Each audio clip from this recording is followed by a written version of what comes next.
Our next presenter is Dr. Don Thomas. He is a research entomologist with USDA ARS, and he works with Cattle Fever Tick Research Laboratory in Edinburgh, Texas. He received his PhD in entomology from the School of Agriculture at the University of Missouri. He has got his, let's see, I'm trying to see where you got your PhD, Dr. Thomas. He received postdoctoral appointments from the University of Arizona and the University of Nebraska. He was stationed in Mexico for about 7 years with the screwworm eradication program, and he has served as president of the Subtropical Agriculture Society, and he is an editor for an entomological, Society of America.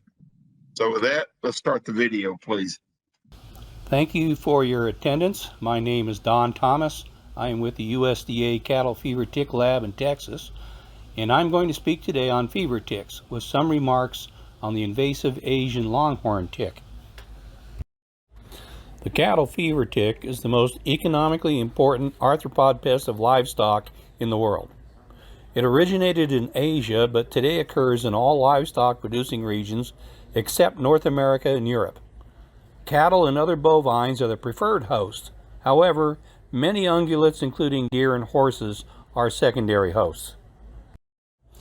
Fever ticks are the vectors of babesiosis, an often fatal disease, also known as cattle fever or tick fever.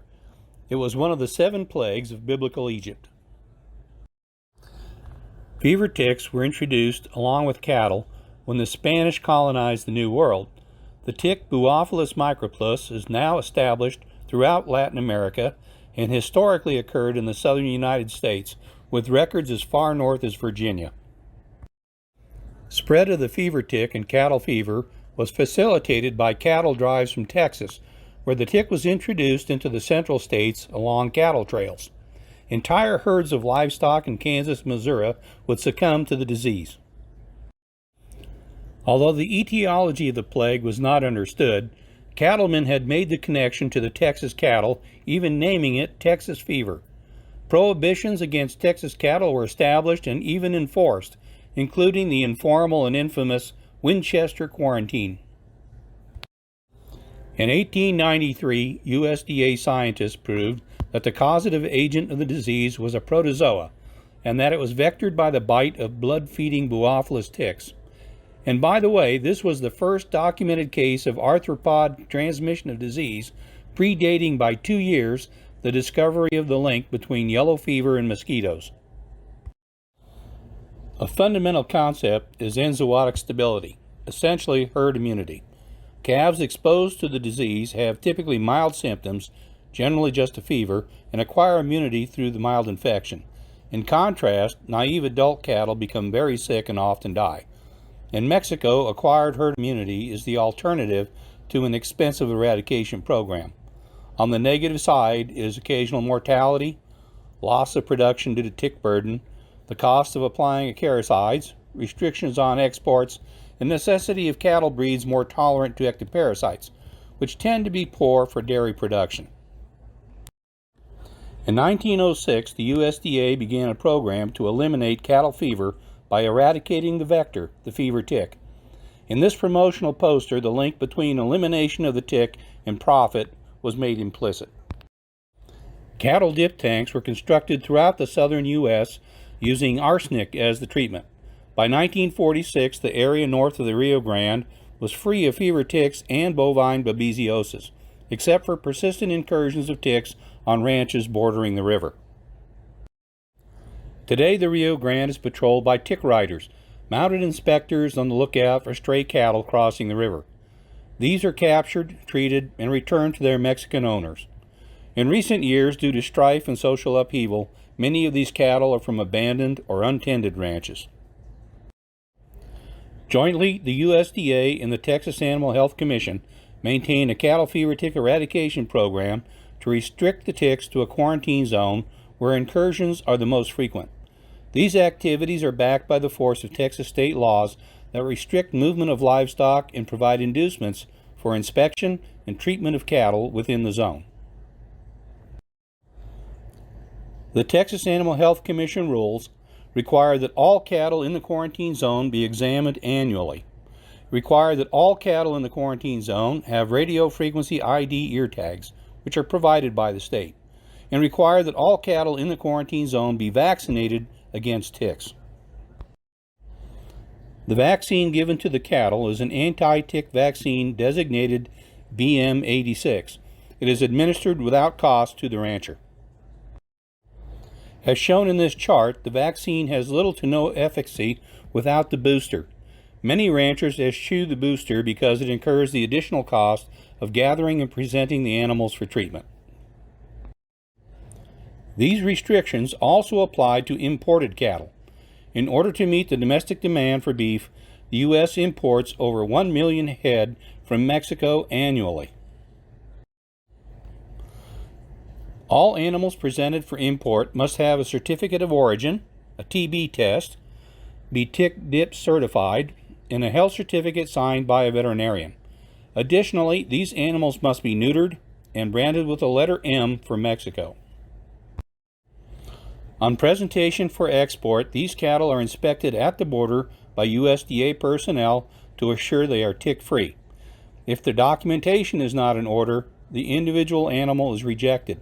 But if even one tick of any species is found, the entire shipment lot of cattle is rejected. The tick species most often encountered at inspection is the Spinos ear tick. Although it is not an invasive or a health risk tick, it is an indicator that the animals have not been effectively disinfested prior to presentation. Immediately after clearance for import, all entering cattle receive a prophylactic dip of Coumaphos in case any ticks are missed in the inspection. Once passed into the U.S., these cattle are transported directly to feedlots beyond the quarantine zone. They are prohibited from remaining in the border counties. This is crucial because most of these animals have been exposed to and are in fact carriers of the babesiosis agent and are thus restricted to tick-free zones. It is policy that the treatments and legal restrictions mandated by the program are science-based. This begins with an understanding of the basic biology of the ticks. Hard ticks, those in the family Enzootic, have a 4-stage life cycle, beginning with eggs, metamorphosing through a larval and nymphal immature stage, eventually to the sexually active reproductive adult stage. The vast majority, around 99% of hard ticks, are 3-host ticks. That is, completion of the life cycle requires attachment and feeding to 3 different hosts over the course of the tick's life, one for each feeding stage: larva, nymph, and adult. As a consequence, generation time for these species is typically 2 or more years. In contrast, one-host ticks, which includes the Buophilus cattle tick, remain on their host during metamorphosis.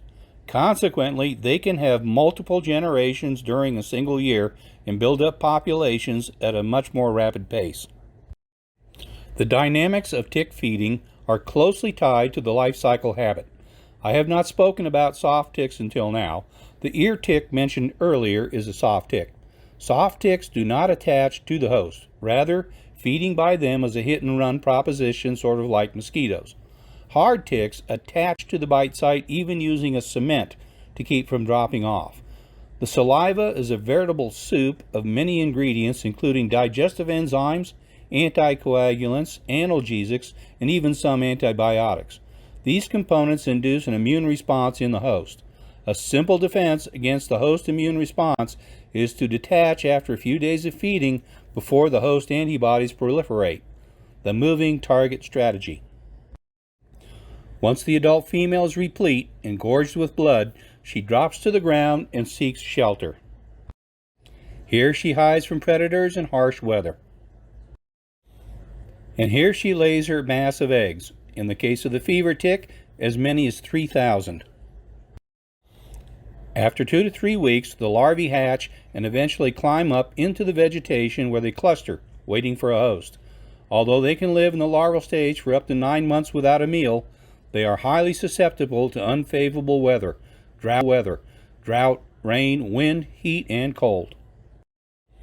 Once attached to a host, they begin feeding, resume development, and complete their cycle. What happens if fever ticks are detected or traced back to a Texas premise? We must emphasize that this is an eradication program, not a control program. The ranch is placed under quarantine and the owner agrees to a herd plan. Option 1 is to vacate the premise. That is, remove the cattle from the infested pasture. The owner can move them anywhere once they have received 2 treatments at least 10 days apart with 2 clean inspections. The last treatment must be a Coumaphos dip. Option 2, remain on the premises under quarantine for as long as it takes to disinfest using biweekly inspections and treatments, either sprays or dips of Coumaphos if an operational vat is nearby, followed by 6 to 9 months tick-free, at which time the quarantine is lifted. Option 3, remain on the premises under quarantine for as long as it takes to disinfest using monthly inspections and injections of Dectomax, a macrocyclic lactone, followed by 6 to 9 months tick-free, at which time the quarantine is lifted. Treatment options lead inexorably to the problem of pesticide resistance. Resistance to all classes of caricide is manifest in Mexico. In Texas, resistance to pyrethrin is on the uptick, likely due to the widespread use of pyrethroid ear tags in cattle for fly control. Surveillance for acaricide resistance in the fever tick outbreaks is a routine measurement at our tick lab. We perform challenge tests on all incoming live samples from outbreak premises, the standard being the larval packet test. We also have molecular assays for specific resistance genes. Changing land use patterns has favored the proliferation of wildlife in the border region. With it brings a new challenge of trying to control ticks on wild ungulates in the quarantine zone. Basically, the option of pasture vacation no longer results in the tick population starving to death for lack of blood hosts. Our best option is dispensing medicated corn at deer feeders. The greatest challenge, however, is from exotic wildlife, specifically nilgai antelope. A bovine native to India, the nilgai is a population-sustaining host for fever ticks. Nilgai are shy of feeders. A technology for controlling ticks on nilgai has not yet presented itself, although it might be a long shot. We have set our sights on finding a silver bullet, or at least a high-caliber solution. In closing, I have been asked to update the situation with this beast, the Asian longhorn tick. It was discovered in 2017, but arrived at least 5 years prior to its discovery. This tick is bad news. Although it is not a vector of Lyme disease, it is the vector of Rocky Mountain spotted fever, tick-borne encephalitis, and tyleriosis in cattle, diseases that threaten humans, their pets, and their livestock. It has a wide host range, which includes humans, their pets, and their livestock. We have already had an outbreak of Oriental tyleriosis in Virginia. This tick is all business, as it reproduces asexually. That is, the populations are all females. The longhorn tick now occurs in 15 states, all in the mid-Atlantic U.S., from New York to Arkansas. This map shows the projected eventual distribution in North America. I think I'm okay down in South Texas. They are adapted to cold regions. In Asia, they are a major pest in Korea and New Zealand, especially on sheep. The name longhorn tick comes from the presence of long horns on the capitulum. These ticks are somewhat smaller than the typical dog tick or wood tick, but they make up in numbers for their smaller size. We are now seeing reports of noisome clusters of larvae, the seed tick stage, on grass and weeds in the fall, especially on forest edges. It's not my business to make pesticide recommendations. You can find these on your local extension agent website. I will say that city parks in the infested area have been applying cyhalothrin as a perimeter spray. And with that, I will say thank you for tuning in. Good morning, good noon, and good night. And may the force be with you. All right. Do we have any questions for Dr. Thomas? I have some questions, Dr. Thomas. We start talking about resistance in tick, and you said getting an echo. Bill. I don't know what it is.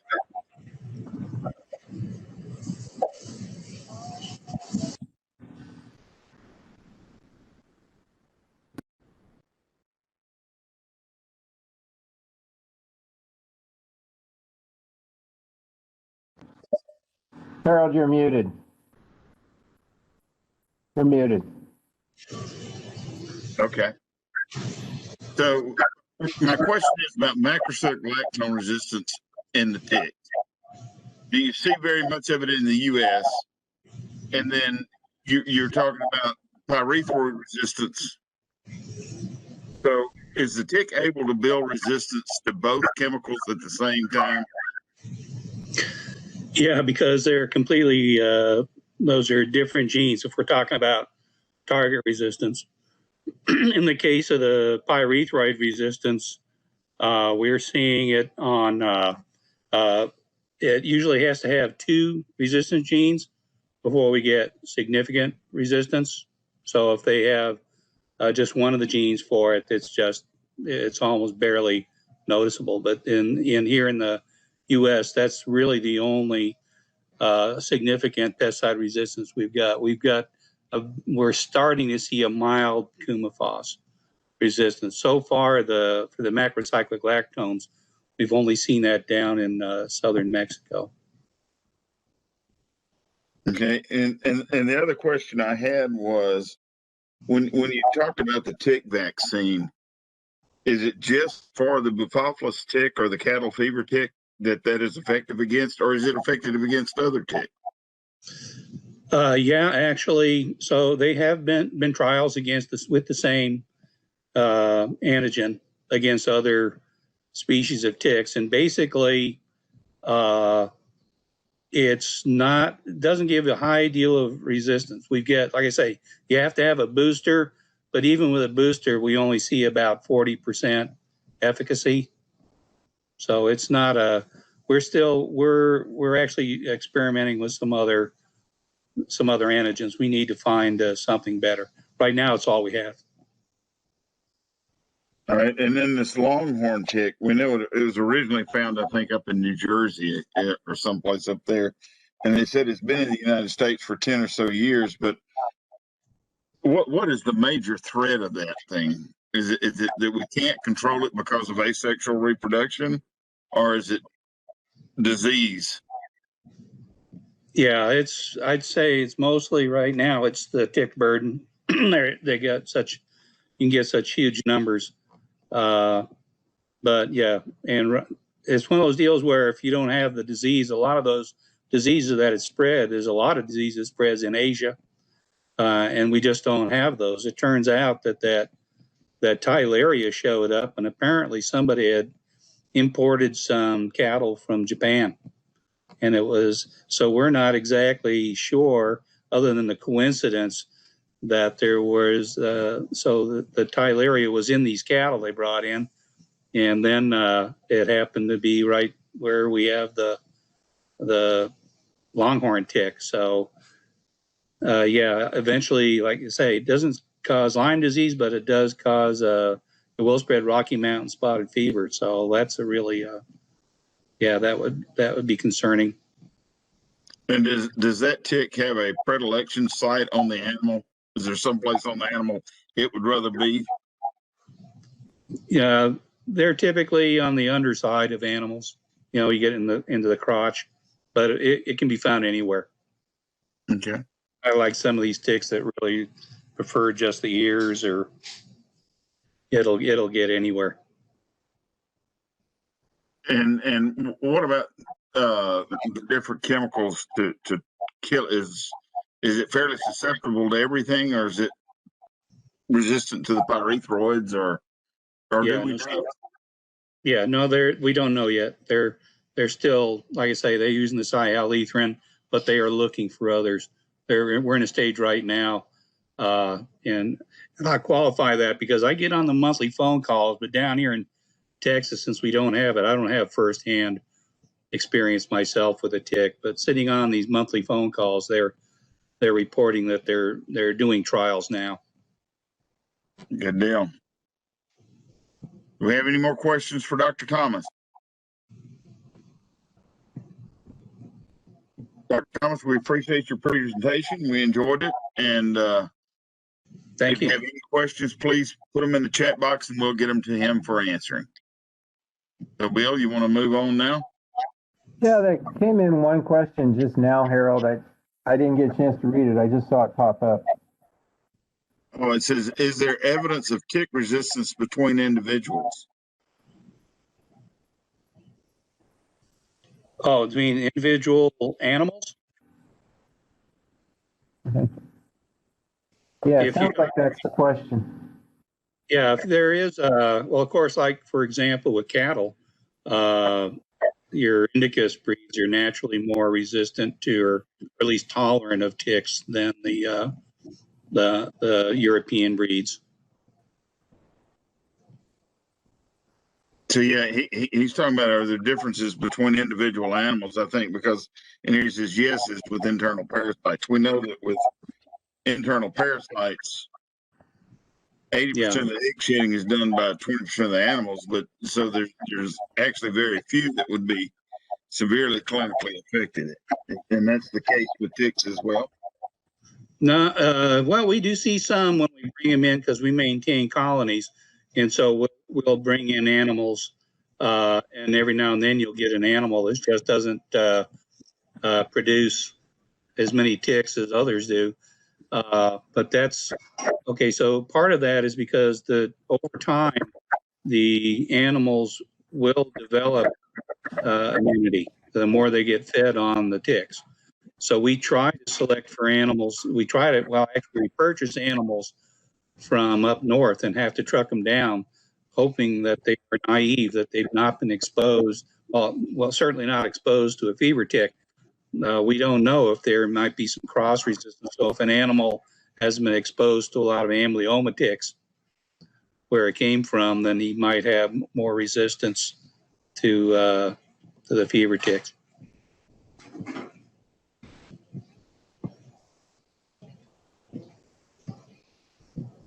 So I'll ask one last question real quick. Is there a seasonality to the fever tick? Yeah, we call it the spring rise. The springtime is definitely the time when you get the biggest populations. You can get them all year round.